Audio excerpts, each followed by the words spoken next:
Ka e okang' machielo nyaka sani wang'e ni piny owacho dwaro omenda mar mondo mi odhier tijege to omenda makamagi igolo kuom jopiny mano kokalo osuru.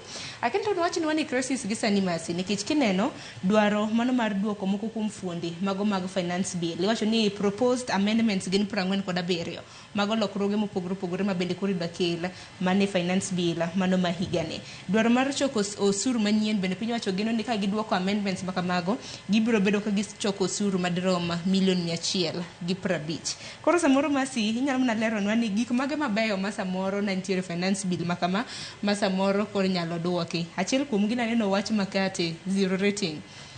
Osuru ma bende idwa gol kuom makate, osuru mane idwa kete pads kata mana taulo mag ria bende naneno ka gin moko kuom gima bende kigolo. Sharon king'iyo nitie gima niluongo ni eco levy. Mama en achiel kuom gik manyiche jopiny otamore. King'iyo ni eco levy ne en ushuru manidhi keti ka ing'iyo maber to ok ne en gima nene rach kamanendo nikech eco levy ning'iyo ni en ushuru migolo e gik ma kitiyo godo to dhi ketho luya mar piny. Ne ushuru mane dhi on waste management structure. Koro gima pani jopiny nok nyal bedo ni winjo ni to kuchoko ushuru ugine ni uchoko nikech mondo ulos weche ma uket mikakati mar weche mar yugi tidhi ti kode nang'o.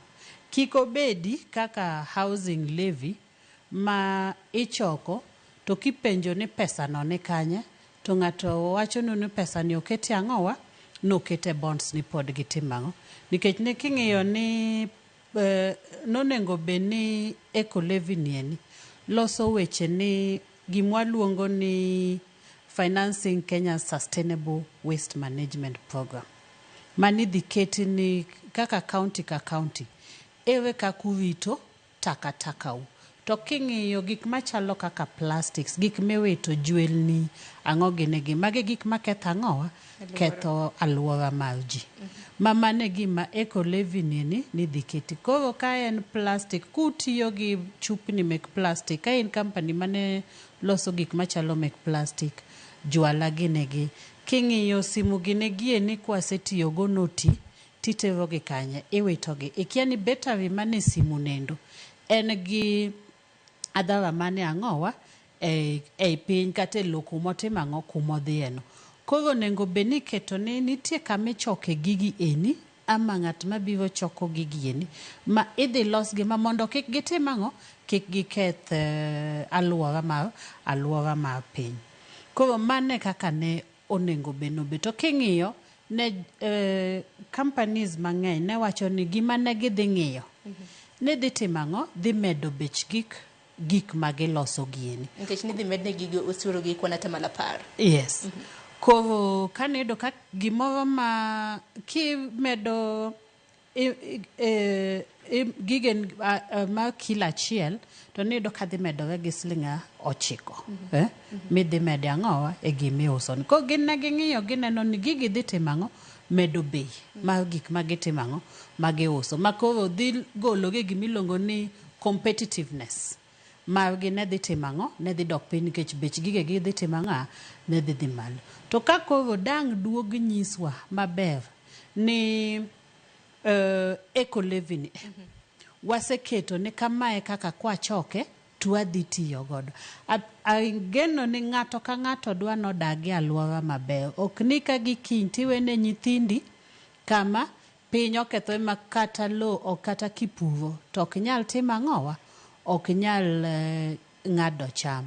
To be gimachielo ma eco levy ni ne dhi kelo wadwa ni wasebedo kwa wacho ni onengo be ni waloso industries wa walose mwandu wa kendwa makoro waneno ni gima ber giloso mwandu wa e pinywa ka ni wadhi timang'o wadhi keto tich ma koro vijende dhi timo ang'o, dhi tiyo.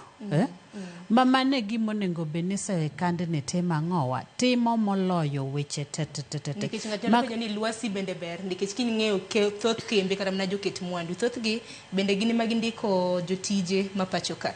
Kuom ranyisi nitiere kembe mopogore opogore ma osebedo kata mana ka kwedo wach motenore kod eco-levy mano medo kata mana mwandu products kwan atamalo 10 mar osuru cha. Gindiko ji mathoth, moko buogo wuok, manyiso ni nitiere moko kuom jopiny ma bende biro bedo kalalo tijegi. Penjo ni lwasi bende nitiere makare, mano mar nyayo ohala e pacho kae bende ne jopiny koro. Sharon, king'iyo ka en gima obedo managed maber, to en gi benefits ge.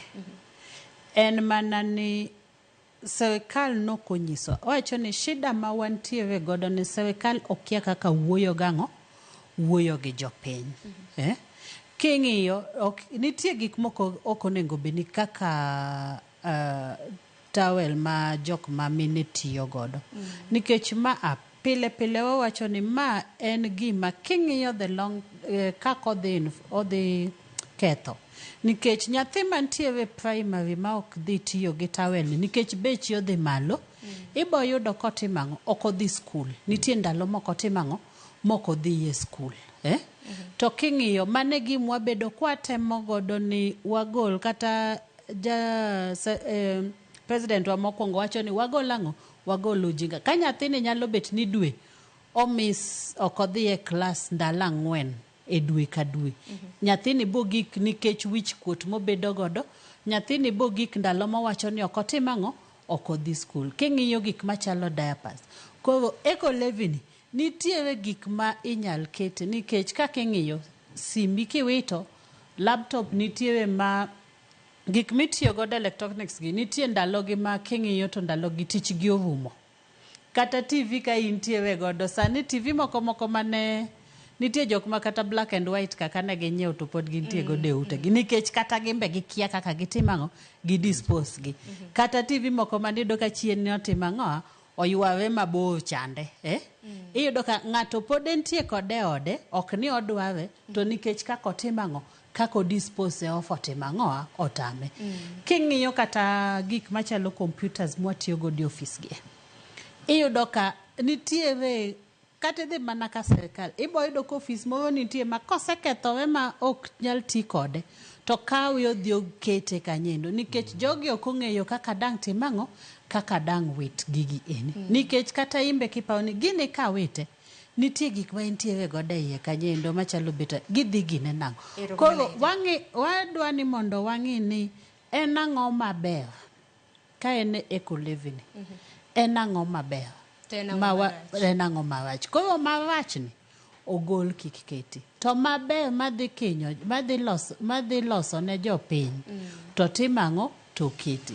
Wach mkate nwa wacho ni ogol wach zero rating ni. Itiyo godo oko benefit jite.